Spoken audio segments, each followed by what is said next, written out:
کتنے مومن نما لٹیرے ہیں، لوٹتے ہیں خدا خدا کر کے۔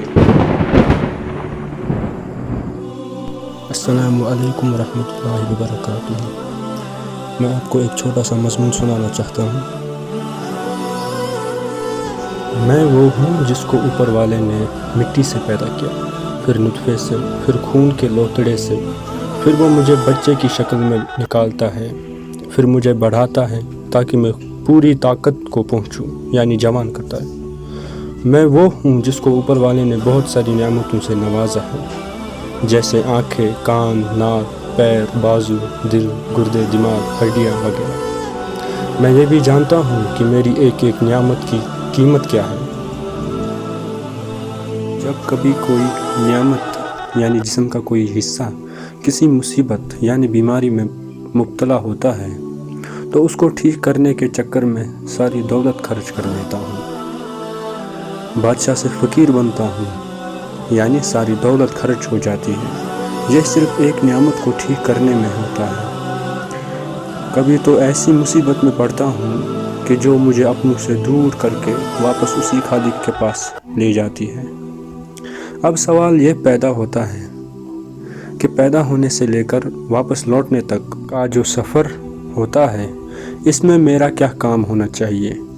کیا میرا کام یہ ہونا چاہیے کہ میں سفر میں آتے ہی یہ کہنے لگوں کہ مجھے بنانے والا کوئی نہیں؟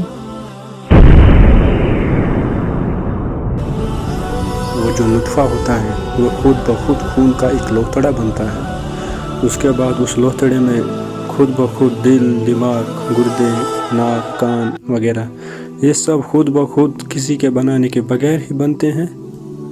یہ سراسر میری کم عقلی اور گمراہی ہے کہ اگر میں یہ سوچوں کہ مجھے بنانے والا کوئی نہیں۔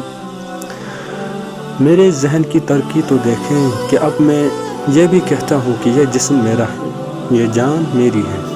حالانکہ اگر یہ جسم سچ میں میرا ہوتا تو میں کبھی بھی یہ نہیں چاہتا کہ میں بیمار ہو جاؤں یا مجھے کبھی بھی کسی قسم کی چیز کی ضرورت نہ پڑے، مثلاً کہ بھوک، پیاس وغیرہ۔ میں یہ بھی نہیں چاہتا کہ میرے جسم پر میل پڑے، لیکن یہ سب کام ہو رہے ہیں وہ بھی میری مرضی کے خلاف۔ اس سے مجھے یہی معلوم ہوتا ہے کہ یہ جسم میرا نہیں ہے، یہ جان میری نہیں بلکہ کسی کی امانت ہے۔ کسی نے مجھے دیے ہیں یہ جسم و جان، اور یہ جسم و جان صرف اور صرف اسی نے مجھے دیے ہیں جس نے مجھے ایک نطفے سے بنایا ہے۔ کیونکہ اگر یہ جان سچ میں میری ہوتی، میری حکومت چلتی جسم و جان پر، تو میں یہ کبھی نہیں چاہتا کہ میں مر جاؤں، لیکن مر جاتا ہوں۔ اس سے معلوم ہوتا ہے کہ یہ جسم میرا نہیں، یہ جان میری نہیں بلکہ اوپر والے نے، جو میرا خالق و مالک ہے، اسی نے دیے ہیں۔ یہ ہاتھ جن سے کام کرتا ہوں بھی میرے نہیں بلکہ اوپر والے نے دیے ہیں۔ یہ آنکھیں، کان، ہر چیز میرے جسم کا میرا نہیں بلکہ اوپر والے نے مجھے دیے ہیں۔ اس بات کا اقرار کرنے کے بعد کیسے ممکن ہے کہ میں اس کی دی ہوئی چیزوں کا استعمال اس کی مرضی کے خلاف کروں؟ مثلاً اگر میرے گھر میں کوئی نوکر ہو اور میں اسے اپنے گھر کی رکھوالی کے لیے رکھوں یا کسی اور کام کے لیے رکھوں، تو میں اسے ضرور کچھ قوانین بتاتا ہوں کہ فلاں کام فلاں وقت تک ختم کرنا، یا یہ کہتا ہوں کہ فلاں فلاں کام نہیں کرنا۔ میرے گھر میں نوکر رکھنے سے وہ نوکر گھر کا مالک نہیں بنتا بلکہ اس کو جو کام کہا جاتا ہے وہ مانتا ہے۔ اگر وہ میری مرضی کے خلاف کوئی کام کرے تو جب میں اسے حساب لوں گا، کیا میں اسے چھوڑوں گا؟ اسی طرح اگر میں اس جسم کا استعمال اوپر والے کی مرضی کے خلاف کروں گا تو کیا وہ مجھے سزا نہیں دے گا؟ کیا وہ یہ نہیں کہے گا کہ اگر میں نے تمہیں کہا تھا کہ اس چیز کا اس طرح استعمال کرنا، فلاں کام کا فلاں طریقے سے استعمال کرنا، تو کیا ہم یہ کہہ پائیں گے کہ یہ جسم میرا ہے جبکہ یہ میرا ہے ہی نہیں؟ مرنے کے بعد جب اوپر والا مجھے اپنے سامنے کھڑا کرے گا کہ تم نے میری باتوں پر عمل کیوں نہیں کیا، تو میں کیا کہوں گا؟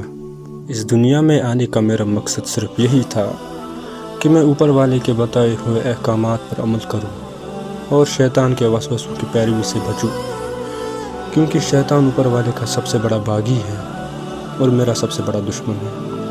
اگر میں صرف اپنی خواہشات کی پیروی کروں اور شیطان کی پیروی کروں گا اور اپنے خالق کی نافرمانی کروں تو مجھ سے بڑا ظالم کوئی نہیں ہوگا، جس کے نتیجے میں اوپر والا مجھے دوزخ میں ڈال دے گا۔ میرے اس چھوٹے سے مضمون کا مختصر الفاظ میں خلاصہ یہ ہے کہ من عرف نفسہ فقد عرف ربہ، جس نے اپنے نفس کو پہچانا اسی نے خدا کو پہچانا۔